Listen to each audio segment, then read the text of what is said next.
your reaction when they said, Shane, you're a Hall of Famer? How'd you find out? Ed Brody, gave me a message and said that I was going to be inducted. They voted me in, and man, it was exciting. I'm happy to be a first ballot Hall of Famer.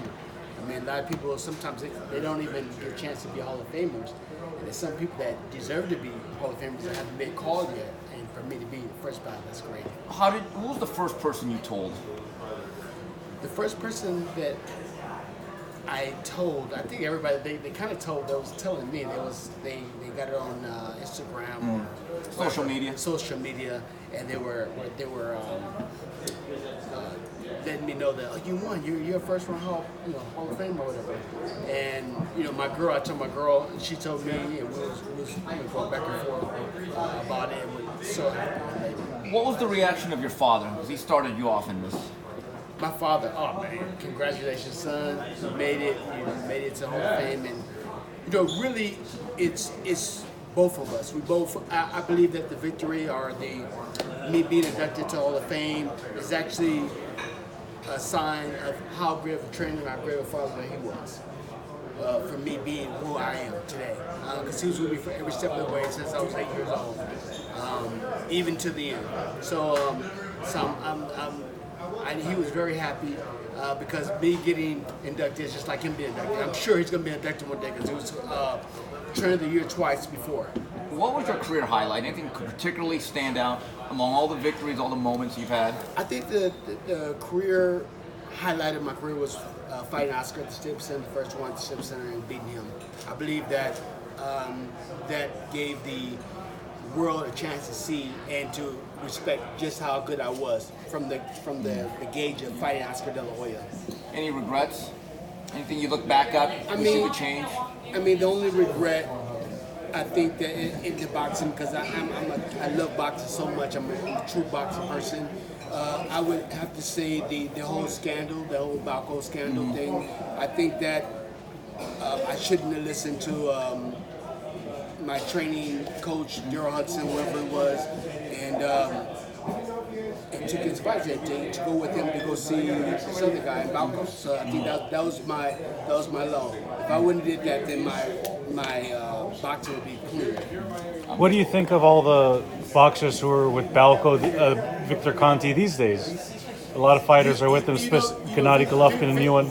It's funny to me that Victor is the boxer or the vitamin guy that that puts out the stuff, and he's the main one that infected all these different athletes. I don't understand it. I don't understand how he's the one that's like headlining Snack and doing all this stuff.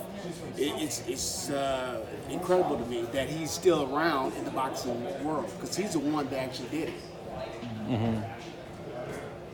Are you finally done with boxing? I know even like last year, you said you're still sparring, which is amazing to me. Have you finally got it all out of you?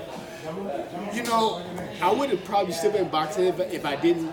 I had a surgery and my arm got totally messed up maybe a couple of years ago, and the doctor totally screwed me up and it did my boxing career. So you never know. I probably would have still been fighting. I still could be making money. I mean, you have Floyd Mayweather talking about he wants to come back and fight, and you have Manny Pacquiao still fighting.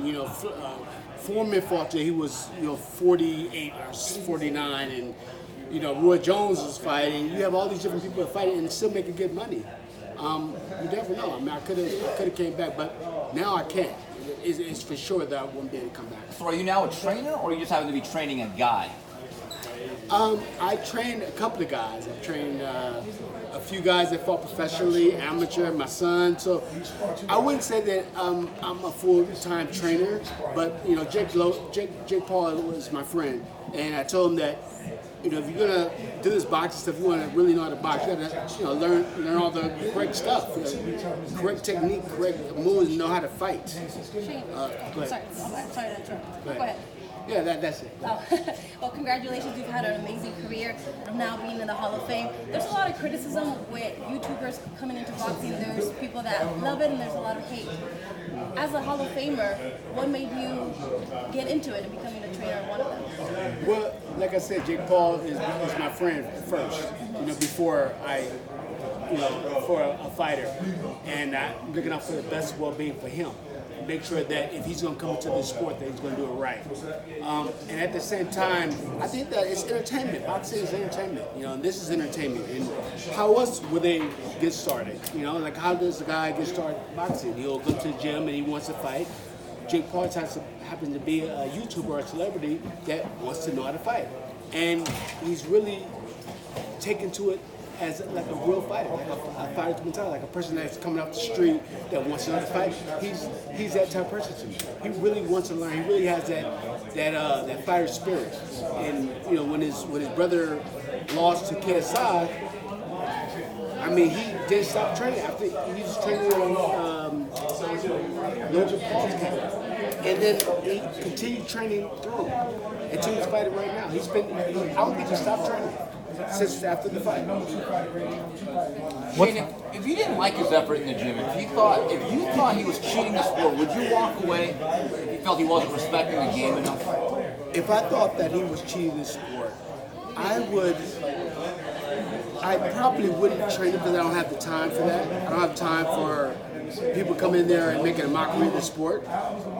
So it'll be maybe he would train at the gym or whatever, but it'll be somebody else training him. I wouldn't be there. But I believe that he wants to train us besides seeing he wants to train partner a lot of people that come off the street. And I train them and they want to give up, they get tired, and then I can't do it no more. I put them in the ring with some pretty good professionals, and they was punching a pretty good. I had to kind of tell the professionals, like, calm down, something, like give him a little chance. They were putting some heat on him, and he kept fighting. He impressed me.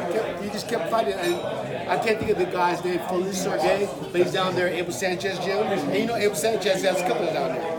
And the guy, hit Jake to the body a couple times, really hard, hit him in the head, and Jake, took it and tried to fire back, and he kept getting hit, and he kept trying to fire back, but he didn't quit. You mean Sergey Boychuk, right? So, and Sergey Boychuk can fight.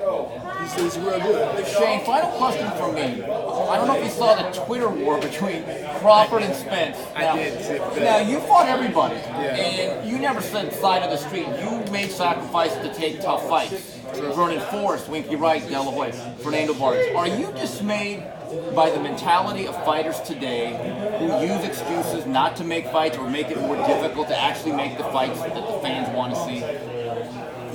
I don't really blame the fighters today. I think there's more so the promotional companies and the manager or whoever want to make sure they can maximize the dollars.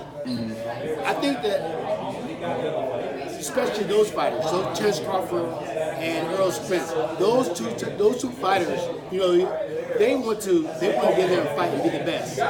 But you have to listen to the promoters because they have a business interest into this. They can't just go and fight people. So that's a problem. But Shane, don't you think though, as a fighter, you could tell the promoter, hey, you kind of work for me. I want that fight. Let's make this a priority.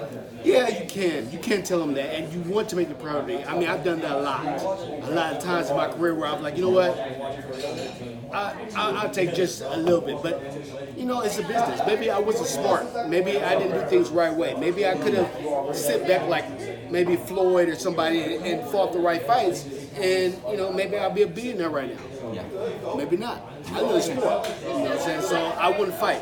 So if you have different fighters, yeah, they can do that. They can settle for $1 million, $2 million, or they can try to get $6 million for the fight instead of fighting for $1 million like those two guys. And those two guys deserve the most amount of money because they're the two best. So I'm sure the promoter and managers, they want to maximize that because they are the best. Shane, who's the fighter of the decade? The fighter of the decade to me was Canelo. Really? Why is that? I mean, he moved up away from 154, 160, 170, 78. Like he went different weight classes and he dominated. He just win, he dominated, and he fights all the best out there. The only person that I really want to see him fight is David Benavidez. I think they're both the same age, around the same weight, or whatever, and that would be a tremendous fight. But for the decade, I think that it has to be Canelo. You fought. And Lomachenko's really good too. You fought Canelo. How has he improved since you fought him? What are these new wrinkles in his game, you think? Canelo's a man now. I mean, when I fought him, he was 20 years old, and he was still really good. I was impressed by him, even when I was in the ring with him.